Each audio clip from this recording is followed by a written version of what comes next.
Tutorial de teorías del aprendizaje.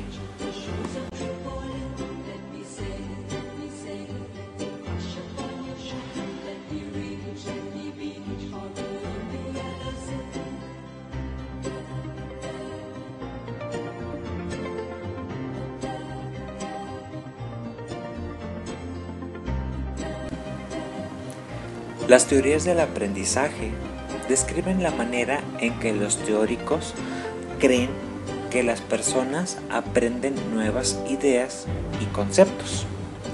Frecuentemente, ellos explican la relación entre la información que ya nosotros tenemos y la nueva información que estamos tratando de aprender.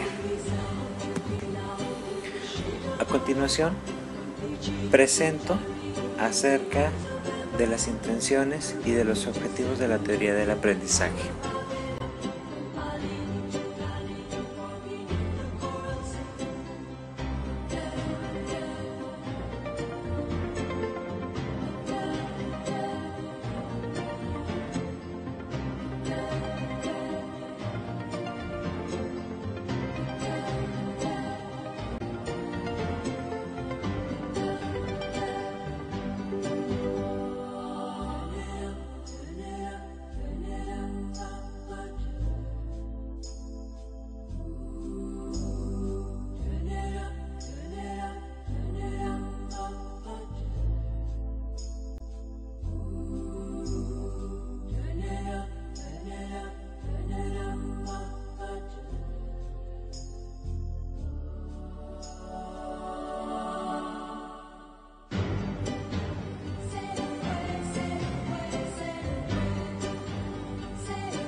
El conductismo propone que la base fundamental de todo proceso de enseñanza-aprendizaje se halla representada por un reflejo condicionado, es decir, por la relación asociada que existe entre la respuesta y el estímulo que la provoca. En general, se considera el conductismo como una orientación clínica que se enriquece con otras concepciones. Thorndike, Watson, Pavlov y Skinner son algunos de los personajes importantísimos que, gracias a sus investigaciones y aportaciones, para que naciera el conductismo, presentándoselos a continuación.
Ahora veremos a nuestro siguiente personaje. Se trata de Jean William Fritz Piaget. Él nació en Neuchâtel el 9 de agosto de 1896, finado en Ginebra el 16 de septiembre de 1980. Él fue un epistemólogo, psicólogo y biólogo suizo, creador de la epistemología genética, famoso por sus aportes al estudio de la infancia y por su teoría constructivista del desarrollo de la inteligencia. Jean Piaget se licenció y doctoró en 1918 en biología en la universidad de su ciudad natal. A partir de 1919, inició su trabajo en instituciones psicológicas de Zúrich y París, donde desarrolló su teoría sobre la naturaleza del conocimiento. Publicó varios estudios sobre psicología infantil y, basándose fundamentalmente en el crecimiento de sus hijos, elaboró una teoría de la inteligencia sensorio-motriz que describía el desarrollo espontáneo de una inteligencia práctica basada en la acción, que se forma a partir de los conceptos incipientes que tiene el niño de los objetos permanentes del espacio, del tiempo y de la causa. Para Piaget, los principios de la lógica comienzan a desarrollarse antes que el lenguaje y se generan a través de las acciones sensoriales y motrices del bebé en interacción con el medio. Piaget estableció una serie de estudios sucesivos en el desarrollo de la inteligencia. 1. Estado de la inteligencia sensorio-motriz o práctica, de las regulaciones afectivas elementales y de las primeras fijaciones exteriores de la afectividad. En esta etapa constituye el periodo del lactante y dura hasta la edad de 1 año y medio o 2 años. Es anterior al desarrollo del lenguaje y del pensamiento propiamente dicho. 2.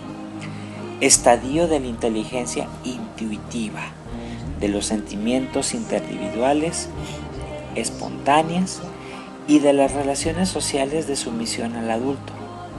Durante esta etapa abarca de los 2 a los 7 años. En ella nace el pensamiento preoperatorio. Aquí el niño puede representar los movimientos sin ejecutarlos.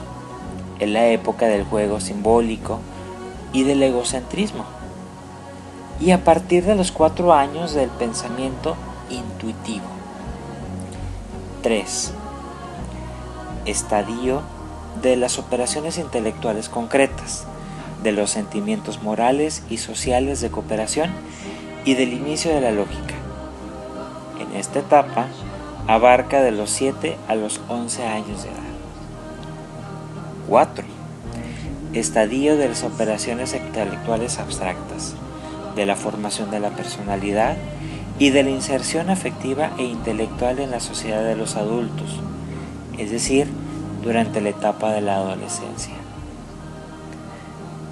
Cabe mencionar que Jean Piaget ocupa uno de los lugares más relevantes de la psicología contemporánea y, sin lugar a dudas, el más destacado en el campo de la psicología infantil. Las universidades de Harvard, París, Bruselas y Río de Janeiro le otorgaron el título de doctor en honoris causa. A continuación, les presento una síntesis de las aportaciones de este personaje, Jean Piaget.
A continuación, les hablaré de nuestro siguiente personaje, quien se trata de Lev Semyonovich Vygotsky. Él nació un 17 de noviembre de 1896 en Orsha, en el Imperio Ruso, finado el 11 de junio de 1934 en Moscú. Él fue un psicólogo de origen judío, uno de los más destacados teóricos de la psicología del desarrollo, fundador de la psicología histórico-cultural y claro precursor de la neuropsicología soviética. Vygotsky fue jefe de la orientación sociocultural de la psicología soviética, junto con Alexander Luria y Alexei Leontiev, con sus investigaciones sobre el proceso de conceptualización en los esquizofrénicos y su posterior seguimiento en la obra de sus discípulos, ejerció una gran influencia en la psicología pedagógica occidental. Siendo aún muy niño, se trasladó con su familia a Gómel. Sus padres tenían gran interés en que estudiara medicina y, aunque su vocación lo inclinaba a materias de carácter humanístico, consiguió plaza en la Facultad de Medicina de Moscú. En el último momento, sin embargo, renunció a su plaza y se matriculó en la Facultad de Derecho. Paralelamente, siguió estudios de filosofía e historia en la Universidad Chayamsky, aunque su titulación no estaba reconocida por las autoridades educativas zaristas. Muchos años después, en la última etapa de su vida, Vygotsky comenzó a estudiar medicina, buscando en ello una explicación de la organización neurológica de las funciones mentales superiores que había estudiado antes desde otras perspectivas. Su prematuro fallecimiento le impidió completar estos estudios. Durante toda su vida, Vygotsky se dedicó a la enseñanza. Trabajó inicialmente en Gómel como profesor de psicología y después se trasladó a Moscú, donde se convirtió muy pronto en figura central de la psicología de la época. Tuvo como alumnos a Luria y a Leontiev, que se convirtieron en sus primeros colaboradores y seguidores. En aquella época, la psicología se encontraba en un momento de crisis, escindida en dos tendencias opuestas. Por un lado, se encontraba la psicología fisiológica o explicativa de Wundt y Hernán Ebbinghaus, que reducía la explicación de los fenómenos psicológicos complejos a componentes fisiológicos elementales y negaba la posibilidad de abordar científicamente las funciones mentales superiores del hombre. Por otro lado, la psicología descriptiva consideraba las formas superiores de experiencia consciente como una forma espiritual de la vida mental y se limitaba a una descripción fenomenológica de las mismas. Vygotsky se planteó como objetivo la superación de esa división. La forma de hacerlo era intentar explicar científicamente todos los procesos psicológicos, desde los más elementales a los más complejos. Vygotsky, con una formación dialéctica y una concepción marxista, pero no dogmática, del mundo, pensaba que una psicología científica debía dar cuenta de las creaciones de la cultura. Era necesario introducir una dimensión histórica en el núcleo mismo de la psicología y entender la conciencia desde su naturaleza y su estructura. Su teoría defendió siempre el papel de la cultura en el desarrollo de los procesos mentales superiores, considerándolos de naturaleza social. El eminente psicólogo investigó también acerca del papel del lenguaje de la conducta humana sobre el desarrollo del mismo a lo largo de la vida de la persona. Interesado por los aspectos semánticos del lenguaje, sostuvo la idea de que las palabras comienzan siendo emocionales, pasan luego a designar objetos concretos y asumen por último su significado abstracto. El planteamiento del origen social de los procesos psicológicos llevó a Vygotsky a un nuevo enfoque en la valoración del desarrollo mental del niño. No se debe contar solo con la capacidad actual que el niño presenta, sino que es preciso cuestionarse hasta dónde puede llegar si el contexto social y cultural lo hace avanzar. Esto le llevó a formular el concepto de zona de desarrollo potencial, entendido como la distancia entre el nivel actual de desarrollo determinado por una capacidad de resolver independientemente un problema y el nivel de desarrollo potencial determinado a través de la resolución de un problema bajo la guía de un adulto o en colaboración con otro compañero más capaz. Este concepto implica la concepción del desarrollo como interiorización de instrumentos proporcionados por agentes culturales en interacción. Tales principios han sido de gran importancia para el desarrollo de la práctica educativa y clínica, continuando hoy su vigencia y aplicación.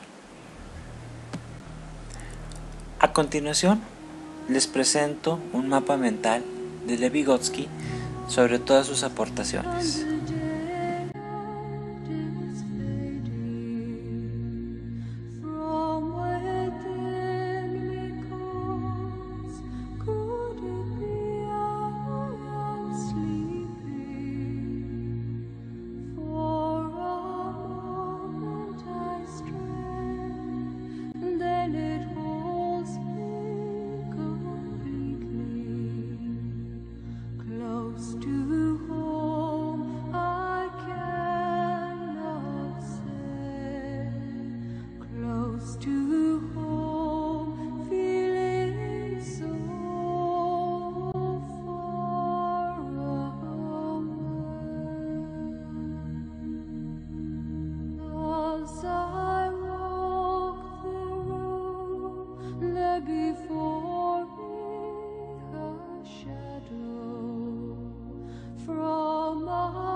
To where I can cross over, close to home I cannot say, close to home feeling so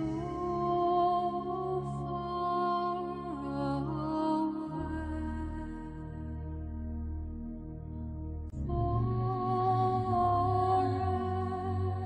Searching never right, I am lost in oceans of night, forever hoping I can find memories, those memories. Tengo mi propia versión del optimismo. Si no puedo cruzar una puerta, cruzaré otra o haré otra puerta. Algo maravilloso vendrá. No importa lo oscuro que esté el presente. Frase célebre del filósofo y escritor indio Tagore. Gracias por su atención.